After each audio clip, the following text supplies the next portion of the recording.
Ruji Takasu lives in a small apartment with his single mother, Yasuko Takasu, who works at a hostess bar. Their apartment is overshadowed by a large luxury apartment tower next door. Ruji does all the chores of the house, and on his way to start a new school year, he finds that his looks still give him the reputation as a Yankee. As such, people fear him, giving in their wallets out of the blue.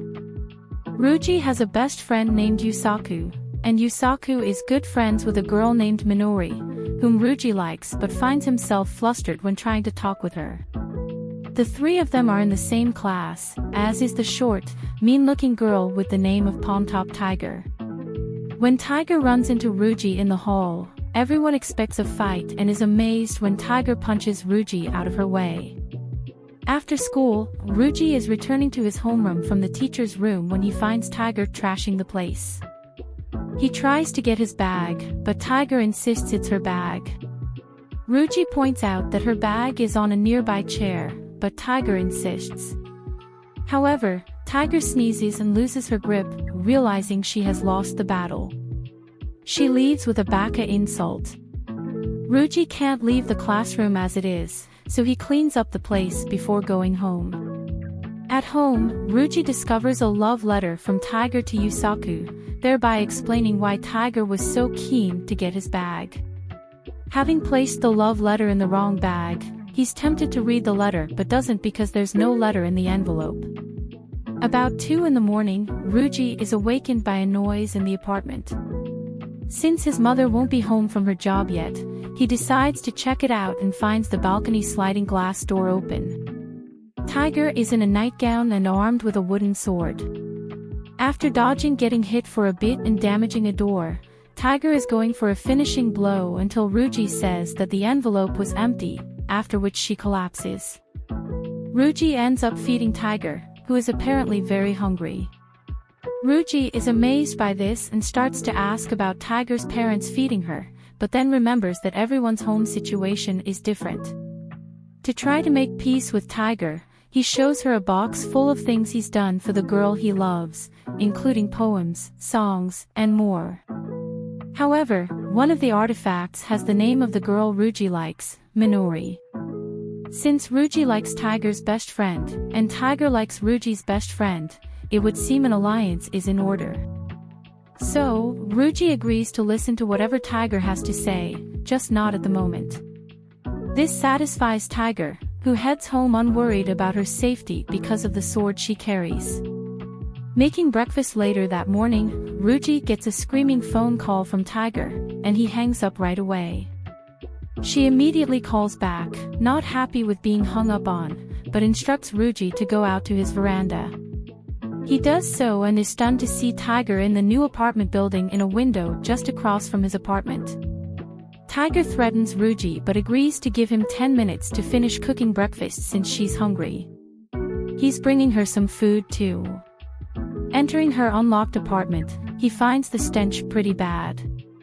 Despite this being a luxury apartment, it is scarcely filled with furniture, but there's a lot of garbage and a sink full of nastiness. Ruji finds her sleeping, so he decides to clean up the place. Tiger wakes back up and is amazed to see her apartment clean and breakfast on the small table, and that Ruji is the cause of it all. She sits down and starts to eat without the traditional itadakimasu said before eating. Rather than give Ruji complete satisfaction, she decides to give thanks to the rice god and manufacturers for the meal. Because of Ruji's promise to help her, Tiger has started developing a habit to come over to his house for breakfast and is having him make her lunches because of her failed expertise to cook. They run into Minori on her way to school, and when Minori starts to misunderstand from seeing the two of them together, Tiger claims that they only met by coincidence.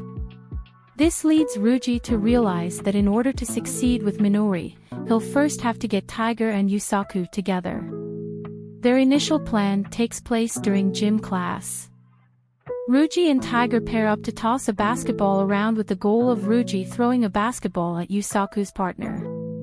He would then rush that person to the infirmary, allowing Tiger to re-pair up with Yusaku. Unfortunately, to complicate matters, Yusaku also pairs up with a girl, and Tiger ends up getting distracted, so she doesn't avoid the basketball in time and instead gets hit in the face. The next plan involves Tiger giving Yusaku some cookies she baked during home economics class, but Yusaku is in a rush, so Tiger has to chase him. In doing so, she accidentally slips on the stairs, and Ryuji has to catch her, but her cookies go flying out the window. This latest failure depresses Tiger because she feels that she can't succeed. So, Ryuji tries to make her feel better by eating all the ruined cookies and saying that they were delicious. Unfortunately, a new obstacle soon develops for the two because of how much time they're spending together.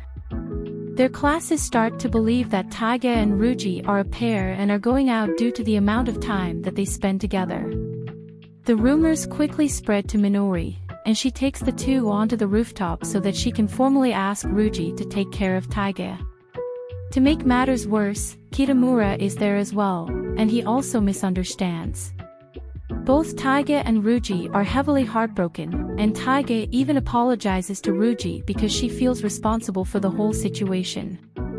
She had been living alone because she had not gotten along with her own parents and had felt at home at his house. She feels that no one understands her and she takes her frustrations out on a utility pole by kicking it multiple times.